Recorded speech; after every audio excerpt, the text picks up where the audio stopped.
सुधांशु संध्या के कुंठित जीवन में हवा के ताजा झोंके की तरह आया। संध्या को धीरे धीरे सुधांशु का साथ अच्छा लगने लगा। अब तक संध्या ने अपने को दबाकर मन मारकर जीने की कला सीख ली थी, मगर अब सुधांशु का अस्तित्व उसके मनोभावों पर हावी होने लगा था और संध्या अपनी भावनाओं पर से अंकुश खोने लगी थी। अंजाम सोचकर वह भय से कांप उठती थी, क्योंकि प्रेम की राहें इतनी संकरी होती हैं कि इनसे वापस लौट कर आने की गुंजाइश नहीं होती। नारी को एक प्राकृतिक उपहार प्राप्त है कि वह पुरुष के मन की बात बगैर कहे ही जान लेती है।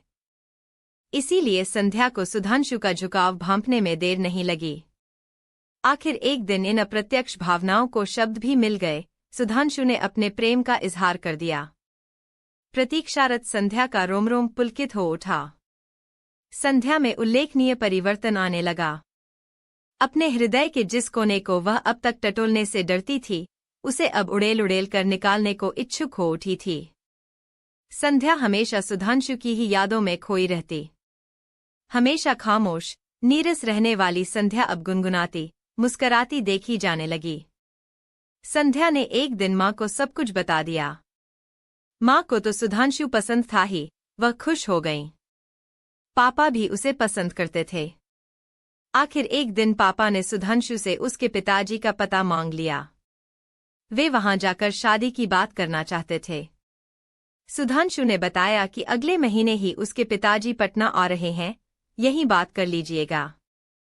3 महीने बीत गए, सुधांशु के पिताजी नहीं आए। सुधांशु ने भी धीरे धीरे आना जाना बहुत कम कर दिया। 1 सप्ताह तक सुधांशु संध्या से नहीं मिला तो वह सीधे उसके ऑफिस जा पहुंची। वहां पता चला कि आजकल वह छुट्टी पर है। संध्या सीधे सुधांशु के घर जा पहुंची और दरवाजा खटखटाया। सुधांशु ने ही दरवाजा खोला। अरे संध्या, तुम आओ, अंदर आओ।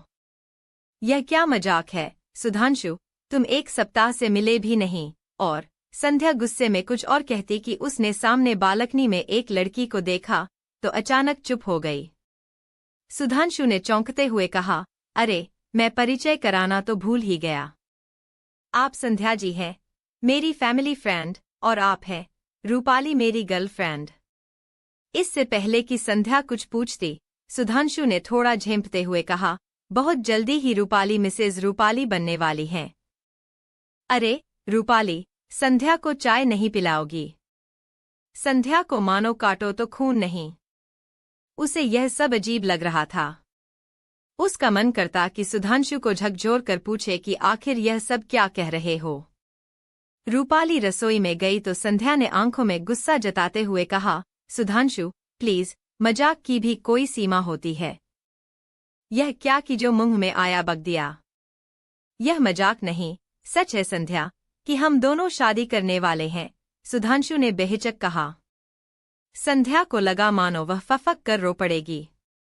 वह झटके से उठी और बाहर चली गई। वह कैसे घर पहुंची, उसे होश भी नहीं था। घर पहुंचकर देखा तो सामने माँ बैठी थी। वह अपने आप को रोकते रोकते भी माँ से लिपट गई और फफक कर रो पड़ी। माँ ने भी कुछ नहीं पूछा। वह जानती थी कि रोने से मन हल्का होता है। इस घटना से संध्या को बहुत बड़ा आघात लगा। वह इस बेवफाई की वजह जानना चाहती थी, पर उसका उसे पूछने की इजाजत नहीं दे रहा था। संध्या एक समझदार लड़की थी, इसीलिए सप्ताह भर में ही उसने अपने आप को संभाल लिया। वह फिर से शांत और खामोश रहने लगी थी। धीरे धीरे सुधांशु के प्रति उसकी नफरत बढ़ती गई। उधर सुधांशु ने भी अपना तबादला रांची करवा लिया और संध्या से दूर चला गया। इस समूची घटना से पूरे परिवार में सबसे ज्यादा आहत संध्या के पापा थे। ऐसा लगता था जैसे मौत ने जिंदगी को परास्त कर उन्हें काफी पीछे ढकेल दिया है। मीनू भी इन दिनों संध्या का कुछ ज्यादा ही ख्याल करने लगी थी। माँ की डांट न जाने कहाँ गायब हो गई थी। संध्या को लग रहा था कि वह आजकल सहानुभूति की पात्र बन चुकी है। यह एहसास उसे सुधांशु की बेवफाई से कहीं ज्यादा ही आहत करता था। एक दिन संध्या ने पापा से मनोहर बाबू के साथ रिश्ते की स्वीकृति दे दी। संध्या की शादी हो गई। मनोहर बाबू के साथ एडजस्ट होने में संध्या को तनिक भी परेशानी महसूस नहीं हुई। संध्या ने पूरे परिवार का दिल जीत लिया। आज शादी को 4 साल बीत गए हैं, मगर संध्या को पता है कि उसके लिए जीवन मात्र एक नाटक का मंच बनकर रह गया है। संध्या एक पत्नी, एक बहू, एक प्रोफेसर और एक मां बनकर तो जी रही थी, मगर सुधांशु के उस अमानवीय तिरस्कार से इतनी आहत हुई थी कि उसे पुरुष शब्द से ही नफरत हो गई थी। यही वजह थी कि वह मनोहर बाबू के प्रति आज तक भी पूरी तरह समर्पित नहीं हो पाई है। बैरे ने कॉफी लाकर मेज पर रखी, तब अचानक ही संध्या की तंद्रा टूटी। इससे पहले कि वह रूपाली से कुछ पूछती, एक पुरुष की आवाज पीछे से आई, "ओ, रूपाली, तुम यहाँ बैठी हो?" और मैंने सारा सुपरमार्केट छान मारा। "ये मेरे पति हैं, विक्रम," रूपाली ने परिचय कराया, "और यह मेरी मित्र संध्या।" "हेलो," बड़े सलीके से अभिवादन करता हुआ विक्रम बोला। "अच्छा, आप लोग बैठो, मैं सामान की पैकिंग करवा कर आता हूँ," और सामने वाली दुकान पर चला गया। "तुम चौंक गई न?" रूपाली ने मुस्कुराते हुए संध्या से कहा। "तो तुम्हें भी सुधांशु ने धोखा दे दिया? इतना गिरा हुआ इंसान निकला वह?" "नहीं संध्या, सुधांशु जी बेहद नेक इंसान है। उस दिन तुमने जो कुछ देखा वह सब नाटक था।" "यह क्या कह रही हो तुम?" संध्या लगभग चीख उठी थी। रूपाली संध्या को हकीकत बयां करने लगी। "सुधांशु मुझे ट्यूशन पढ़ाया करता था। एक दिन सुधांशु को परेशान देखकर मैंने कारण पूछा। पहले तो सुधांशु बात को टालता रहा, फिर उसने तुम्हारे साथ घटी पूरी प्रेम कहानी मुझे सुनाई कि मेरी बड़ी बहन शोभा ने पटना आते वक्त उसे तुम्हारे बारे में काफी कुछ बता दिया था कि तुम हीन भावना की शिकार हो।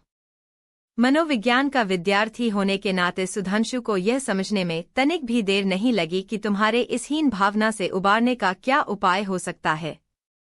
पहले तो सुधांशु ने तुम्हारे मन में दबे हुए आत्मविश्वास को धीरे धीरे जगाया, जिसके लिए तुमसे प्रेम का नाटक करना जरूरी था। लेकिन इस नाटक का फायदा संध्या आगे जानने के लिए जिज्ञासु थी। इसीलिए कि तुम मनोहर बाबू से विवाह कर लो। लेकिन तुम और सुधांशु भी तो शादी करने वाले थे। उस दिन सुधांशु ने कुछ ऐसा ही कहा था। वह भी तो सुधांशु के नाटक का एक अंश था। रूपाली ने कॉफी का प्याला उठाकर एक घूंट भरते हुए आगे कहा, संध्या, मैं भी तुम्हारी तरह उनकी एक शिकार हूँ। मैं रंजीत से प्रेम करती थी। रंजीत ने किसी और लड़की से शादी कर ली तो मैं इतना आहत हुई कि अपना मानसिक संतुलन ही खो बैठी थी। डॉक्टरों ने मुझे मानसिक आघात का पहला चरण बताया। उन्हीं दिनों पिताजी को सुधांशु जी मिल गए और मुझे सुधांशु जी ने अपनी चतुराई से उस कुंठा से बाहर निकाला और जिंदगी से प्रेम करना सिखाया। उन दिनों सुधांशु से मैं प्रभावित होकर उनसे प्रेम करने लगी थी। लेकिन उन्होंने तो बड़ी शालीनता से, बड़े प्यार से मुझे समझाया कि वे मुझसे शादी नहीं कर सकते हैं। हाँ, लड़कियों के दिलों से खेलने वाले लोग भला शादी क्यों करने लगे? संध्या बोल पड़ी।